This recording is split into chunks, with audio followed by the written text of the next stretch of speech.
संसदमा हर्क सम्बन्ध बालेन शाह चाहियो भनेर कराइरहेका छन् भने बालेन शाह लुत्त संसदबाट भागेर नबोली हिँडिरहेछ।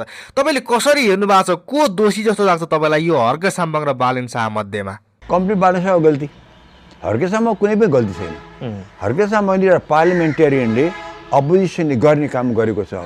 हर्क शाहमा यति पनि दोष छैन, अहिले त कम्प्लिट बालेन शाहको दोष हो। बालेन शाहकै गल्ती है। त्यत्रो पावर लिएर आएको, त्यत्रो जनमतबाट चुनिएर आएको 2/3 सरकारले चाहिँ आज प्रधानमन्त्री भागी हिँड्छ भने यो त भगुवापन भयो नि। बालेन शाहको त किन गरिरहेछ ऊ के उसले हामीलाई स्पष्टीकरण दियो। मेरो यो कारणले म त्यहाँ आउन सकिनँ भन्नु त म व्यस्त थिएँ, त्यो त मेरो मिल्दैन। व्यस्त त के व्यस्त हुनु, लाइभ हेरेर बस्नु भएको थियो सिंहदरबारमा बसेर। के नि के मुख्य कुरा के हुन्छ कि हामीलाई कि बालेन शाहले प्रष्ट बताउनु पर्यो यत्रो बहुमत लिएर आएर किन नबोलेको पार्लिमेन्टमा। अरू त बोल्ने भने मिडियाले दिएन, ठिक छ। पार्लिमेन्ट त सुप्रिम हो। डेमोक्रेसी संसदीय व्यवस्थामा पार्लिमेन्टको सुप्रेमेसी भन्छन्।